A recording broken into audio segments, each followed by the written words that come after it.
La suite du grand rendez-vous avec Aurore Berger, justement dans le cadre de l'augmentation, vous les avez cités pour les dénoncer de ces actes antisémites et pour répondre à une tribune appelant les candidats aux européennes à s'engager. Vous avez dit récemment, Madame la Ministre, souhaiter organiser des assises de lutte contre l'antisémitisme. D'abord, est-ce que vous avez progressé sur cette initiative et est-ce que ça pourrait se tenir prochainement ?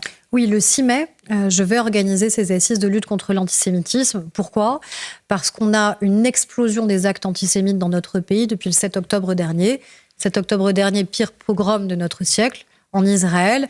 Des citoyens assassinés parce qu'ils étaient juifs, des femmes prises pour cible et mutilées de manière systématique. Ces femmes ont été violées, ont été mutilées en un silence qui est quand même assez pesant, je trouve, pour elles, comme si on leur déniait le fait d'avoir le droit d'être des victimes de ces actes terroristes, et explosion plus de 1000% d'actes antisémites dans notre pays. Donc on a été très clair, à la fois sur la question de la vigilance qui doit être la nôtre, renforcement des politiques publiques de protection évidemment de l'ensemble de nos concitoyens, des lieux de culte, des écoles juives qui pourraient être prises pour cible, d'autant plus que dans le passé ça a été le cas. Mais je crois qu'on a une nécessité qui est que chacun s'engage. Et que chacun s'engage très clairement sur ce qu'est la définition de l'antisémitisme, parce qu'il y a ceux qui maintenant systématiquement se rangent derrière l'antisionisme. Donc une bonne fois pour toutes, l'antisionisme, c'est vouloir la destruction de l'État d'Israël. L'antisionisme, c'est refuser l'autodétermination des Juifs, c'est refuser qu'un État démocratique puisse exister. Ça n'est pas critiquer la politique du gouvernement israélien. On peut critiquer totalement, dénoncer de manière évidemment très directe et plus que ça est forte la politique de Netanyahou sans pour... Ce sont deux choses différentes.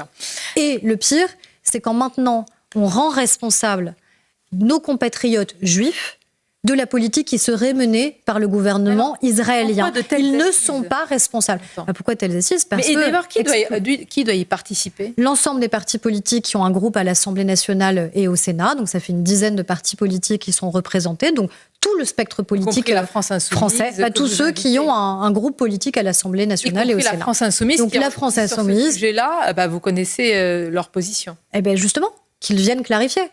Déjà, j'espère que chaque parti politique, évidemment, viendra, parce que ce sera en présence de l'ensemble des associations qui luttent contre la haine, que ce soit des associations, évidemment, juives, mais pas que. C'est ça que je veux, surtout, dans ces assises. C'est qu'à un moment, on considère que c'est le problème de l'ensemble de la société française. Ce n'est pas que l'affaire des Juifs. Vous avez des associations qui sont franchement pas claires sur ce sujet, notamment féministes, qui ont condamné au bout d'un certain temps, du bout des lèvres. Mais je l'ai dit et ça m'a été suffisamment reproché. Donc, je maintiens.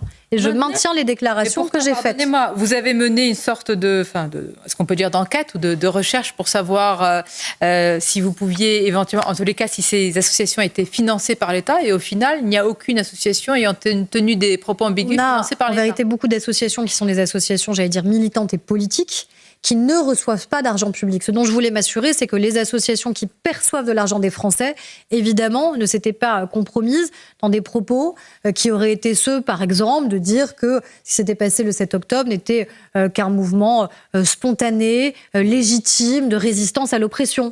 Et ce que je dis aussi, pour avoir reçu des femmes israéliennes qui ont été témoins ou qui ont vu des corps qui savent faire parler, malheureusement, ce que ces corps ont subi, parce que c'est quand même ça qui s'est produit. Il y a notamment une phrase qui m'a particulièrement marquée, c'est cette députée israélienne, en plus une opposante, vous voyez, à Netanyahou, qui me dit, en fait, moi j'ai participé à tous les mouvements féministes internationaux, et là, on a eu le sentiment d'être abandonnés, et elle me dit, en fait, MeToo, c'est pour tout le monde, sauf pour les Juives. Qu'est-ce que je réponds à ça ? Qu'est-ce que la France doit répondre à ça ?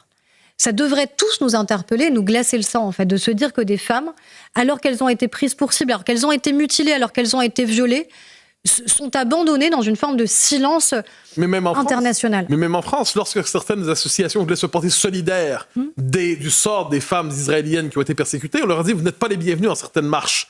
C'est quand même particulier. C'est insupportable, surtout. Encore une fois, quand on est féministe, on l'est tous les jours de la semaine. On ne choisit pas ses victimes. De la même manière que les victimes ne choisissent pas leurs bourreaux. Ce n'est pas les victimes qui sont responsables quand même des viols qu'elles ont subis. De manière générale, d'ailleurs, aucune victime de viol n'est jamais responsable des viols qu'elle a subis. Mais les mises en garde sur le retour de l'antisémitisme en France datent d'il y a une vingtaine d'années déjà. Est-ce que ce n'est pas une prise de conscience un peu tardive ? On peut penser aux travaux de Georges Bensoussan. Ce n'est pas un peu tardif comme prise de conscience aujourd'hui ? En fait, ce qui est très important aussi à dire, c'est que dans notre pays, d'ailleurs, quels qu'aient été les présidents de la République, quels qu'aient été les gouvernements, il y a toujours eu une clarté absolue sur cette question-là. Une clarté absolue sur la lutte contre l'antisémitisme. Ça veut dire que l'État, au plus haut niveau, considère que la lutte contre l'antisémitisme, la lutte contre le racisme, aussi la lutte contre toutes les formes de haine, est l'affaire de l'État, est l'affaire des institutions. Et ça, je crois que c'est déterminant quand même dans la manière avec laquelle, évidemment, on se comporte. La question, c'est que tout le monde soit clair. C'est qu'au-delà de l'État, au-delà des institutions, au-delà du gouvernement, tous les partis politiques puissent... C'est un révélateur pour vous. Oui, mais j'espère surtout que ce sera une prise de conscience aussi de ce que vivent un certain nombre de nos concitoyens aujourd'hui, ici, dans notre pays, pour qu'il y ait une réaction collective où chacun se sente concerné.